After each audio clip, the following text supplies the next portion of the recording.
Hi students, welcome to Botany online class. In the previous class we had completed our second lesson. Today we are going to start our third lesson and the name of the chapter is Strategies for Enhancement in Food Production. ഇപ്പോൾ കഴിഞ്ഞ ക്ലാസ്സിൽ നമ്മുടെ രണ്ടാമത്തെ chapter നമ്മൾ complete ചെയ്തു. ഇന്ന് മൂന്നാമത്തെ chapter ബോട്ടണിയുടെ മൂന്നാമത്തെ ചാപ്റ്റർ തുടങ്ങുവാണ്. Strategies for enhancement in food production.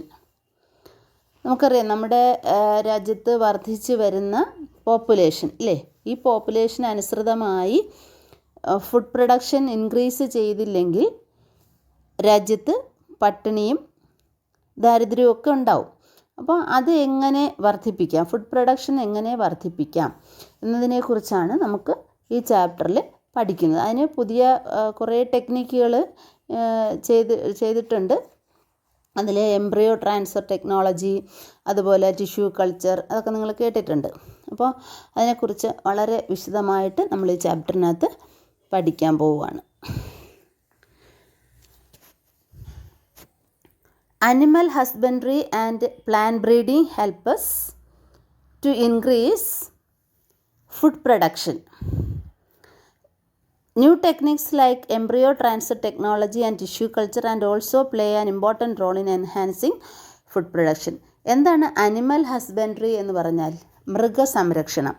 അതുപോലെ പ്ലാന്റ് ബ്രീഡിംഗ്, സസ്യങ്ങളിലെ പുതിയ പുതിയ വെറൈറ്റീസ്, ഹൈ ഈൽഡിങ് വെറൈറ്റീസിനെ സൃഷ്ടിച്ചെടുക്കുന്ന ടെക്നിക്കാണ് പ്ലാന്റ് ബ്രീഡിംഗ് എന്ന് പറയുന്നത്. അപ്പോൾ ഇത് രണ്ടുമാണ് നമുക്ക് ഫുഡ് പ്രൊഡക്ഷൻ എൻഹാൻസ് ചെയ്യാനുള്ള മാർഗങ്ങൾ. അതിൽ ഒന്നാമത്തേതെന്ന് പറയുന്നത് അനിമൽ ഹസ്ബൻഡറിയാണ്, മൃഗസംരക്ഷണമാണ് ആദ്യം നമ്മൾ പഠിക്കുന്നത്. Animal husbandry deals with the care and breeding of cows, buffaloes, pigs, horses, sheep, goats, camels etc. as well as poultry and fisheries. ഇപ്പോൾ അനിമൽ ഹസ്ബൻഡറി എന്ന് കേൾക്കുമ്പോൾ അല്ലെങ്കിൽ മൃഗസംരക്ഷണം എന്ന് കേൾക്കുമ്പോൾ നമുക്ക് പെട്ടെന്ന് നമ്മൾ വിചാരിക്കുന്നത് എന്താണ്? പശുവിനെ വളർത്തുന്നത് അല്ലെങ്കിൽ ആടിനെ വളർത്തുന്നത് അല്ലേ. അപ്പോൾ അതിൽ പശുവും ആടും മാത്രമല്ല വരുന്നത്, എന്തൊക്കെ വരാം?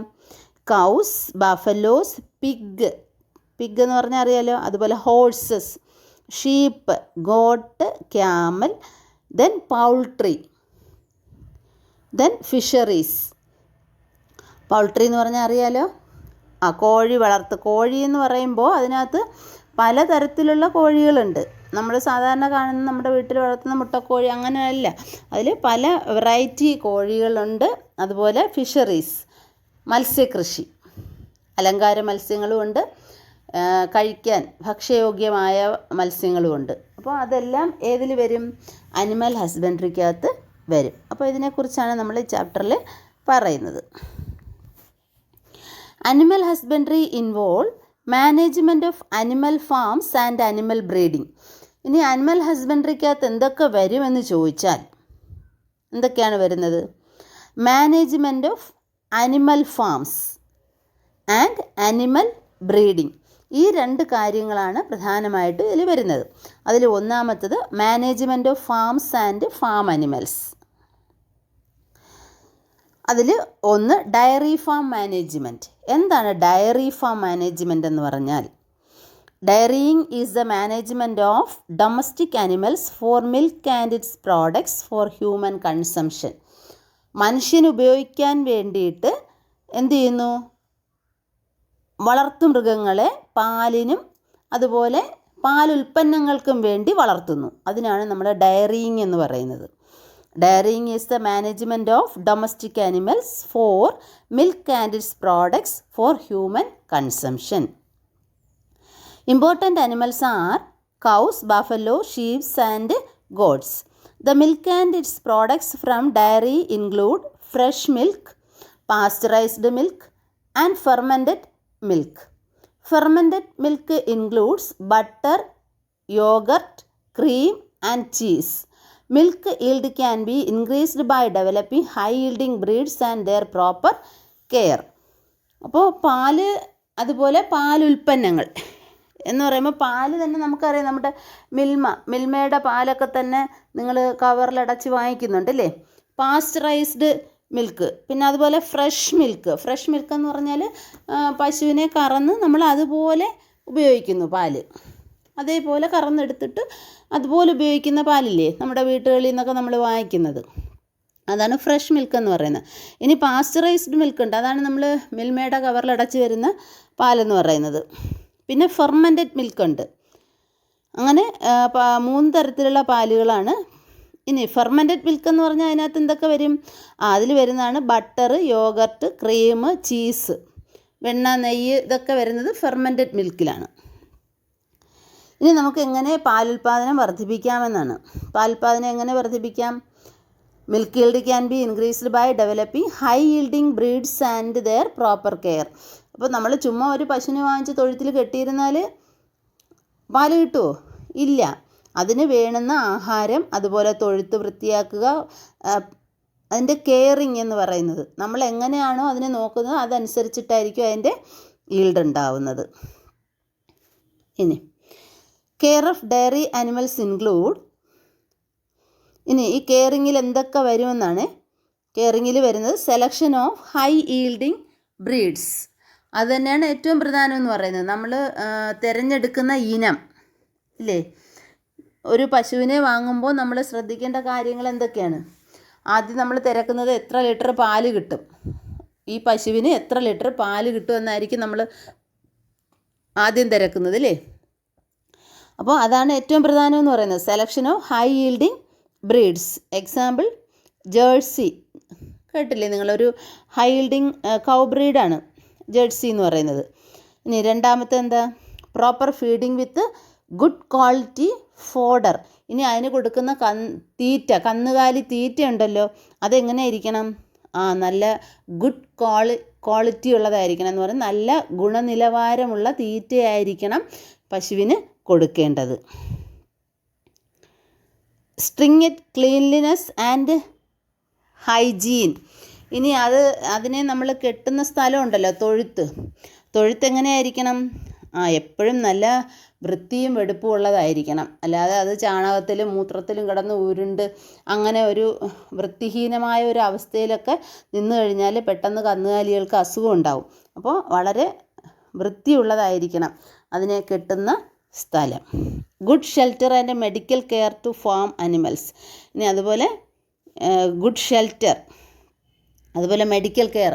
എപ്പോഴും നമ്മൾ ഈ കൂടിയ പശുക്കളൊക്കെ, അതായത് ഹൈ yielding അല്ലെങ്കിൽ ഹൈബ്രിഡ് വെറൈറ്റീസ് എന്ന് പറയും, അങ്ങനെയുള്ള പശുക്കളെയൊക്കെ വളർത്തുമ്പോൾ എപ്പോഴും ഒരു ഡോക്ടറുടെ സഹായം എപ്പോഴും ഇങ്ങനെ നമ്മുടെ അടുത്ത് തന്നെ ഉണ്ടായിരിക്കേണ്ടതാണ്. അപ്പോൾ ഇത്രയായപ്പോഴേക്കും എന്താണ് നമ്മുടെ കെയർ ഓഫ് ഡയറി ആനിമൽസ് കഴിഞ്ഞ ഒരു 4 പോയിൻ്റാണ് ഓർത്ത് വയ്ക്കാനുള്ളത്. Farm management, care of dairy animals or farm management includes selection of high yielding breeds, proper feeding with good quality fodder, stringent cleanliness and hygiene, good shelter and medical care to farm animals.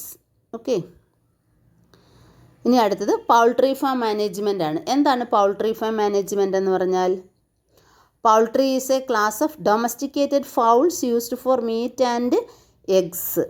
അതായത് നമ്മൾ ഇറച്ചിക്കും മുട്ടയ്ക്കുമായിട്ട് പക്ഷികളെ വളർത്തുന്നു. Domesticated fouls, വീട്ടിലോ പക്ഷികളെ വളർത്തുന്നതിനെയാണ് poultry farm management എന്ന് പറയുന്നത്. Common poultry birds are chicken, ducks, turkey, geese etcetera. നേരത്തെ നമ്മൾ ഡയറി ഫാമിൽ പറഞ്ഞില്ലേ, അതേപോലെ poultry farming also need selection of high yielding breeds, proper shelter, feed, water, hygiene and health care. Dairy ഫാമിൽ പറഞ്ഞ അതേ കാര്യങ്ങൾ തന്നെയാണ് ഇവിടെയും പാലിക്കേണ്ടത്. ഇപ്പോൾ പൗൾട്രി ഫാം എന്ന് പറയുമ്പോൾ അവിടെയും എന്ത് വേണം?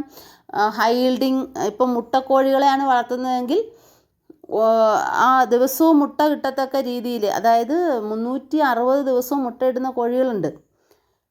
അപ്പോൾ അങ്ങനെയുള്ള വെറൈറ്റീസിനെ വേണം നമ്മൾ സെലക്ട് ചെയ്യാൻ. അതുപോലെ proper shelter, feed, water, hygiene and health care, അവിടെയും നമ്മളൊരു വെറ്റിനറി ഡോക്ടറിൻ്റെ സേവനം ലഭ്യമാക്കണം. ഓക്കെ, ഇനി അനിമൽ ബ്രീഡിങ്ങിലേക്ക് പോവുകയാണ്. Animal breeding. Breeding is the development of improved variety with high yield, good quality and disease resistant. നമുക്കറിയാം, അപ്പോൾ നേരത്തെ ഞാൻ പറഞ്ഞതുപോലെ ഒരു പശുവിനെ വാങ്ങിക്കും. നമ്മളിപ്പോൾ ഒരു പശുവിനെ വാങ്ങിക്കുക എന്ന് പറഞ്ഞാൽ നമ്മുടെ മനസ്സിൽ എന്തൊക്കെ ആണ് ഉണ്ടാവുക? ആ പശുവിനെക്കുറിച്ച് എന്തൊക്കെ, അതായത് അതിന് നല്ല പാലുൽപാദന ശേഷി ഉണ്ടായിരിക്കണം, നല്ല രോഗപ്രതിരോധ ശേഷി ഉണ്ടായിരിക്കണം, അല്ലേ? അങ്ങനെയുള്ള കാര്യങ്ങൾ നമ്മുടെ മനസ്സിലുണ്ടാവും. അപ്പോൾ അതേപോലെ അതായത് breeding is the development of improved variety with high yield, good quality and disease resistant. അതിനാണ് നമ്മൾ ബ്രീഡിംഗ് എന്ന് പറയുന്നത്. ഹൈ ഈൽഡ് ഉണ്ടാവണം, നല്ല ഗുണമുള്ളതായിരിക്കണം, അതുപോലെ ഡിസീസ് റെസിസ്റ്റൻ്റ് ആയിരിക്കണം. In animal breeding the term breed means a group of animals related by descent and similar in most characters. അപ്പോൾ ഒരു ബ്രീഡ് എന്ന് പറഞ്ഞാൽ എന്താണ്? ബ്രീഡ് എന്ന് പറഞ്ഞാൽ breed means a group of animals, ഒരു കൂട്ടം അനിമൽസാണ് ബ്രീഡ് എന്ന് പറയുന്നത്. Related to descent and similar in most characters, അവരെങ്ങനെയായിരിക്കും? എല്ലാ കാര്യങ്ങളിലും ഒരുപോലെ ആയിരിക്കും. അപ്പോൾ അതിനെയാണ് നമ്മൾ ബ്രീഡ് എന്ന് പറയുന്നത്. അതിന് എക്സാമ്പിൾ എന്ന് പറയുന്നത് some cattle breeds are exotic breeds, Jersey, Brown Swiss, Holstein, Friesian. നിങ്ങൾ കേട്ടിട്ടില്ലേ? അതുപോലെ ഇൻഡിജീനസ് ബ്രീഡ്സ് ഉണ്ട്, സിന്ധി, സഹിവാൾ, അതെല്ലാം ഇൻഡിജീനസ് ബ്രീഡ്സ് ആണ്. ഇനി പൗൾട്രി ബ്രീഡ്സ് എന്ന് പറയുന്നത് അത് നിങ്ങൾ കേട്ടിട്ടുണ്ട്, White Leghorn, Rhode Island, Red Plymouth Rock. Animal breeding is plant mating of selected individuals to get desired progeny. ഇനി അനിമൽ ബ്രീഡിംഗ് എന്ന് പറഞ്ഞാൽ അതൊരു പ്ലാന്റ് മേറ്റിംഗ് ആണ്. Animal breeding is plant mating of selected individuals to get desired progeny. നമ്മൾ ഉദ്ദേശിക്കുന്ന തരത്തിലുള്ള ഒരു progeny means offspring എന്ന് പറയത്തില്ലേ? അപ്പോൾ നമ്മൾ ഉദ്ദേശിക്കുന്ന അല്ലെങ്കിൽ നമുക്ക് ചില ഗുണങ്ങളുള്ള ആനിമൽ അല്ലെങ്കിൽ ഒരു ബേർഡ് അതിനെ കിട്ടണം. നമ്മൾ ഉദ്ദേശിക്കുന്ന ഗുണങ്ങളെന്ന് പറയുന്നത് ഒന്നുകിൽ എന്താണ്? ഹൈ ഈൽഡ്, അതുപോലെ ഡിസീസ് റെസിസ്റ്റൻറ്റ്. ഇതാണ് കൂടുതലായിട്ട് നമ്മൾ ഉദ്ദേശിക്കുന്ന ഗുണങ്ങളെന്ന് പറയുന്നത്. അപ്പോൾ അങ്ങനെയുള്ള രണ്ട് പേരൻസിനെ സെലക്ട് ചെയ്യുന്നു. പേരൻസിനെ സെലക്ട് ചെയ്ത് എന്ത് ചെയ്യുന്നു? ബ്രീഡ് ചെയ്യിപ്പിക്കുന്നു, മേറ്റ് ചെയ്യിപ്പിക്കുന്നു. അങ്ങനെ കിട്ടുന്ന പ്രോജനി അല്ലെങ്കിൽ offspring. Animal breeding is plant mating of selected individuals to get desired progeny. There are 2 methods. അനിമൽ ബ്രീഡിങ്ങിൽ 2 മെത്തേഡുകളാണ് യൂസ് ചെയ്യുന്നത്. ഒന്ന് inbreeding, 2 outbreeding. There are 2 methods in animal breeding. First one is inbreeding and the second one is outbreeding. ഇനി എന്താണ് inbreeding എന്ന് നോക്കാം. Inbreeding refers to mating of more closely related animals within the same breed. Inbreeding, ആ പേര് കേൾക്കുമ്പോൾ തന്നെ നമുക്കറിയാം, it refers to mating of more closely related animals within the same breed. ഒരേ ബ്രീഡിലുള്ള 2 അനിമൽസിനെ തമ്മിൽ മേറ്റ് ചെയ്യിപ്പിക്കും. This breeding strategy involve identification of superior males and superior females of same breed and mating in pairs. ഇനി ഇതെങ്ങനെയാണ്? ഈ same ബ്രീഡിലുള്ള ഒരു superior മെയിലിനെയും ഒരു superior ഫീമെയിലിനെയും select ചെയ്യും. എന്നിട്ട് അതിനെയാണ് എന്ത് ചെയ്യുന്നത്? മേറ്റ് ചെയ്യിപ്പിക്കുന്നത്. The progeny obtained from such mating are evaluated and superior among them are selected for further mating. അപ്പോൾ വീണ്ടും ഇതിൽ നിന്ന് എന്ത് ചെയ്യുന്നു? ഇങ്ങനെ പ്രോജനീസ് ഉണ്ടായിക്കൊണ്ടേയിരിക്കും. ആ പ്രോജനികളിൽ നിന്നും എന്ത് ചെയ്യുന്നു? സുപ്പീരിയർ ആയിട്ടുള്ളതിനെ വീണ്ടും സെലക്ട് ചെയ്യും. അവരെ വീണ്ടും മേറ്റ് ചെയ്യിപ്പിക്കും. A superior female is a cow or buffalo that produce more milk and superior bull is one which give rise to superior. അപ്പോൾ ഒരു സുപ്പീരിയർ മെയിൽ എന്ന് പറയുമ്പോൾ അതെങ്ങനെ ഇരിക്കും? ഒരു സുപ്പീരിയർ മെയിൽ എന്ന് പറയുമ്പോൾ അത് ഒന്നുകിലൊരു ബുൾ അല്ലേ, one which give rise to superior. എല്ലാ കാര്യത്തിലും എങ്ങനെ ആയിരിക്കും? അത് നല്ല ഗുണനിലവാരമുള്ളതായിരിക്കും. ഇനി സുപ്പീരിയർ ഫീമെയിൽ എന്ന് പറയുന്നത് ഇപ്പോൾ ഒരു കവോ ബഫലോ ആയിരിക്കും, ദാറ്റ് പ്രൊഡ്യൂസ് മോർ മിൽക്ക് അല്ലേ, അത് ധാരാളം എന്താ പറയുക milk ഉണ്ടാക്കുന്നതായിരിക്കും. It may be noted that inbreeding is equivalent to selfing. Inbreeding increases homozygosity. Therefore, inbreeding helps to produce pure lines in any animal. ഇപ്പോൾ ഇൻബ്രീഡിങ് കൊണ്ടുള്ള എന്താ പറയുക അതിൻ്റെ ഡീമെറിറ്റ് എന്താണെന്നറിയോ? ഇപ്പോൾ ഒരേ ബ്രീഡിലുള്ള അനിമൽസിനെയാണ് നമ്മളിവിടെ മേറ്റ് ചെയ്യിപ്പിക്കുന്നത്. അപ്പോൾ കിട്ടുന്നതെന്ന് പറഞ്ഞാലും എങ്ങനെയാണ് ആ സെയിം ബ്രീഡിലുള്ളത് തന്നെയാണ് വീണ്ടും വീണ്ടും ഉണ്ടാകുന്ന ഓസ്പ്രിങ്സ് എന്ന് പറയുന്നത്.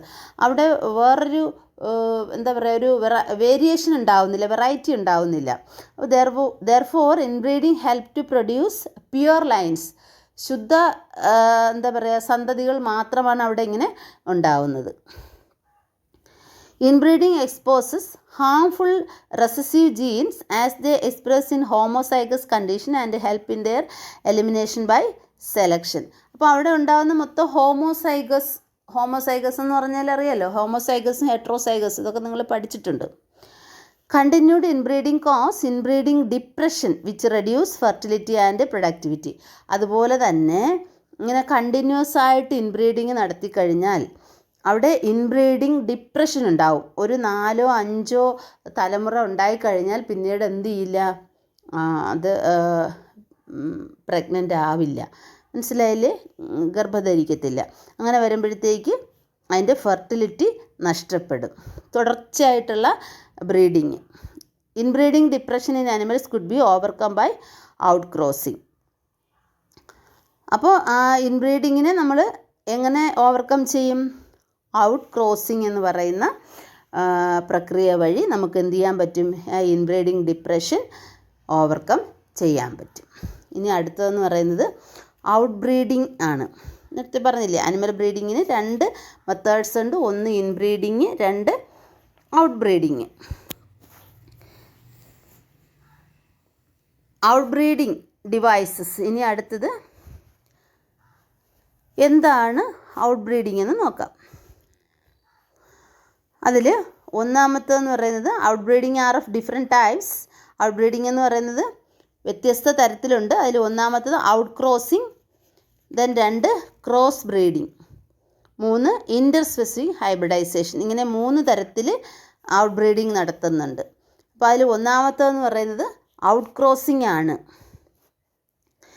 This is a practice of mating animals within the same breed but having no common ancestors up to 4 to 6 generations. The offsprings of such cross is called an outcross. Outcrossing എന്ന് പറഞ്ഞാൽ this is a practice of mating animals within the same breed but having no common ancestors. Same ബ്രീഡിലുള്ള ആനിമൽസിനെ തന്നെയാണ് mate ചെയ്യുന്നത്, പക്ഷേ അവിടെ എന്തില്ല, common ancestor ഇല്ല. അപ്പോൾ ഒരു 4 മുതൽ 6 വരെ എന്ത് ചെയ്യാറുണ്ട്, ഇതിനകത്തുനിന്ന് ബ്രീഡ് ചെയ്തെടുക്കാറുണ്ട്. The offspring of such cross is called an out cross. അപ്പോൾ ഇങ്ങനെ ഉണ്ടാകുന്ന ഓസ്പ്രിങ്ങിനെ വിളിക്കുന്ന പേരാണ് ഔട്ട് ക്രോസ് എന്ന് പറയും. നേരത്തെ നമ്മൾ പറഞ്ഞില്ലേ ഇൻബ്രീഡിങ് ഡിപ്രഷൻ പറഞ്ഞില്ലേ, കണ്ടിന്യൂസ് ആയിട്ട് ഇൻബ്രീഡിങ് ഇങ്ങനെ ചെയ്തുകൊണ്ടിരുന്നാൽ അതിൻ്റെ ഫെർട്ടിലിറ്റി നഷ്ടപ്പെടും എന്ന് പറഞ്ഞു ഇല്ലേ. അപ്പോൾ അത് നമ്മൾ ഓവർകം ചെയ്യുന്നത് ഔട്ട് ക്രോസിങ് വഴിയാണെന്ന് മേളിൽ പറഞ്ഞായിരുന്നു. അടുത്തത് ക്രോസ് ബ്രീഡിംഗ് ആണ്.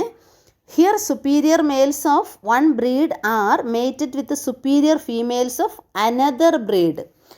ഔട്ട് ക്രോസിംഗ് എന്ന് പറഞ്ഞാൽ സെയിം ബ്രീഡിലുള്ളത് തന്നെയായിരുന്നു തങ്ങളിൽ, അതായത് മെയിലും ഫീമെയിലും മേറ്റ് ചെയ്യിക്കും.